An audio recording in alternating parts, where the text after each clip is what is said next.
Hello guys, welcome to Pariksha Pathshala. I Himanshu Sharma welcomes you all to this channel. Today I am going to discuss under the fact based short video. मैं discuss करने जा रहा हूँ एक ऐसा topic जो अभी हाल ही में चर्चा में है। क्या है DRDO स्टार वॉर जैसे युद्ध की तैयारी? क्या है DRDO की स्टार वॉर जैसे युद्ध की तैयारी? क्या सच में DRDO स्टार वॉर जैसे युद्ध की तैयारी में लगा हुआ है?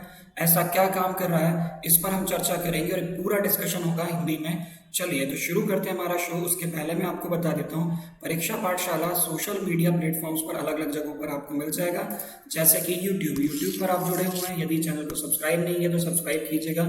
फेसबुक पर आप हमें फॉलो कर सकते हैं, परीक्षा पाठशाला बाय हिमांशु सर के नाम से। टेलीग्राम पर एक चैनल है जहां पर आपको मेरे सभी लेक्चर्स के पीडीएफ आपको मिल जाएंगे और साथ ही साथ डेली बेसिस पर हम करंट अफेयर्स और बैंकिंग अवेयरनेस का क्विजेज वहां पर चलवा रहे हैं। उसके अलावा इंस्टाग्राम पर भी फॉलो कर सकते हैं परीक्षा पाठशाला को। तो यहाँ पर आप देख रहे होंगे स्टार वॉर्स की, आप लोगों ने स्टार वॉर्स मूवीज वगैरह में देखा होगा कहीं ना कहीं, जैसे कि आपने देखा होगा लेजर बीम्स के थ्रू लड़ाइयाँ होती हैं युद्ध लड़ने की। तो ये फ्यूचर की तैयारी हमारा DRDO भी कर रहा है। DRDO है क्या? DRDO है defence research and development organisation, जो कि भारत में हमारी रक्षा संबंधी जितना भी रिसर्च और डेवलपमेंट होता है, वेपन्स को लेकर के जितने भी हमारे सेना हमारी जितने भी वेपन्स को यूज करती है, वो सारे वेपन्स का रिसर्च और डेवलपमेंट, जैसे कि मिसाइल्स हो गई, जैसे कि अनमैन्ड एरियल व्हीकल्स हुए जिन्हें हम ड्रोन्स बोलते हैं, हेलीकॉप्टर्स या फिर फाइटर प्लेन्स हुए, उन सभी पर रिसर्च और डेवलपमेंट करने का काम हमारा DRDO करता है, जिसका मुख्यालय नई दिल्ली में और डॉक्टर G सतीश रेड्डी उसके प्रमुख हैं।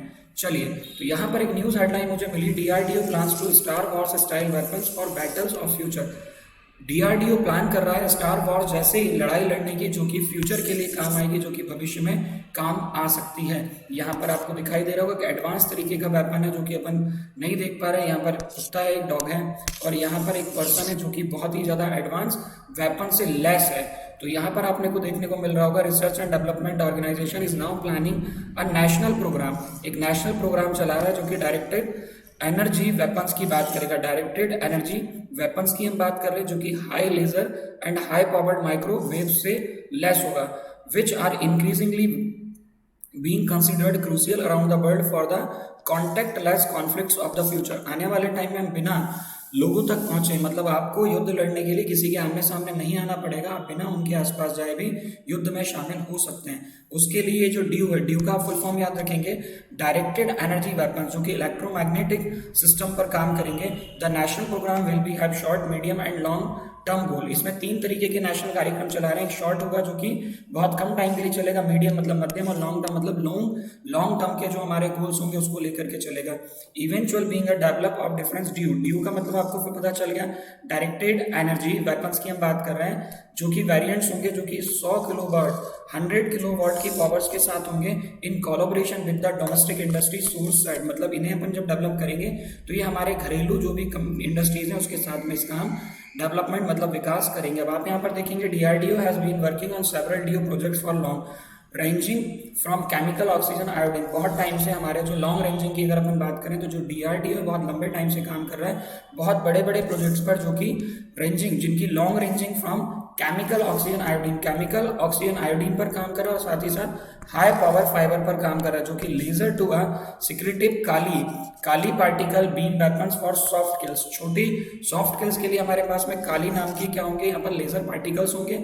इसके अलावा अगर अपन बात करें silent and stealthy game changers, Bharat में गेम चेंजर्स की बात करें मतलब बहुत शांत तरीके से किन इक्विपमेंट से गेम चेंज करके रख दिया है। तो देखो, conventional weapon use kinetic chemical energy in missile और अदर प्रोजेक्टाइल डिस्ट्रॉय टारगेट्स। हम यूज कर रहे हैं कन्वेंशनल वेपन्स को। कन्वेंशनल का मतलब होता है परंपरागत हथियारों को। DEWs are the beam of concentrated electromagnetic energy और subatomic particles to hit target.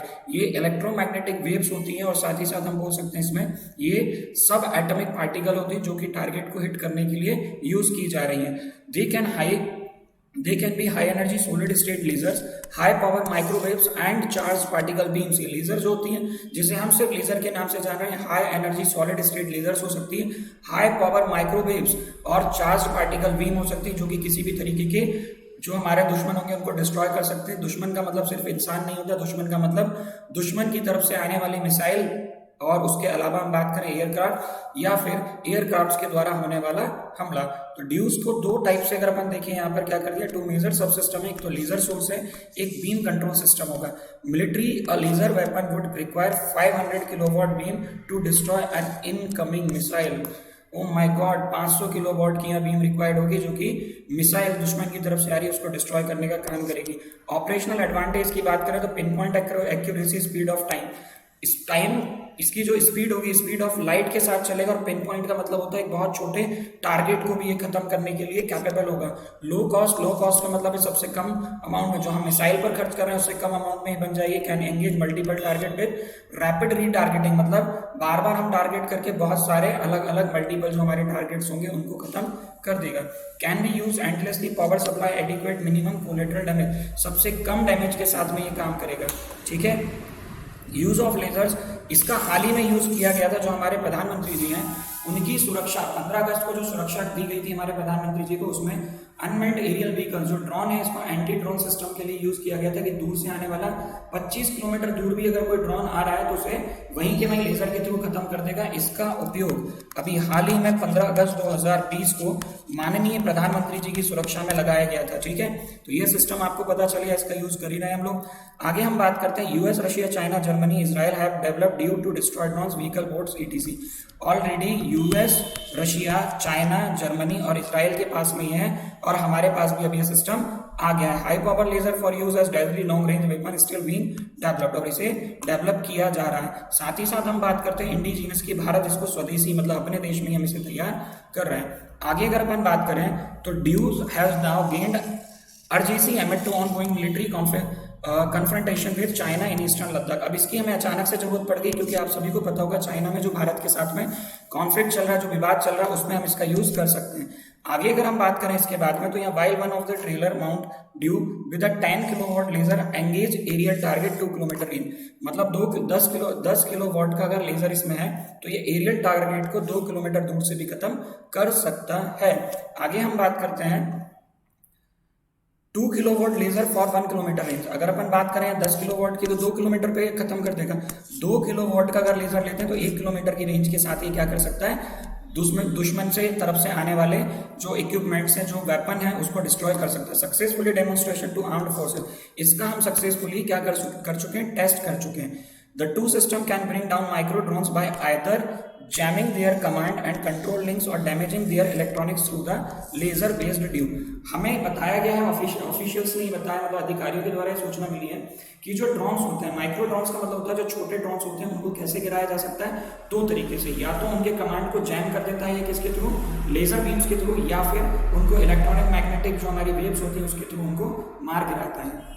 आगे हम देखें यहाँ पर और क्या बात की गई है, तो यहाँ पर आप देख सकते हैं कि इसको यूज करते हैं ड्रोन्स, व्हीकल्स और बोट्स को गिराने में। जिन कंट्रीज का मैंने आपको पहले ही नाम बता दिया था, ये जो कंट्रीज है 5, जिसमें यूएस, रशिया, चाइना, जर्मनी और इजराइल है, इसका ऑलरेडी यूज कर ही रहा है। अगर अपन यूएस की बात करें, intense tested 33 kilowatt laser weapons for warship to shoot down drone several years ago, जबकि 33 किलोवाट के लेजर वेपन का यूज ऑलरेडी कर रहा है कौन, यूएस। आगे अगर हम यहाँ आते हैं तो द इंडियन डिफेंस, अब अपन बात करते हैं भारत की। The Indian defence establishment technological road map for the next decade says the army and Indian air force need a least 20 tactical high energy laser system.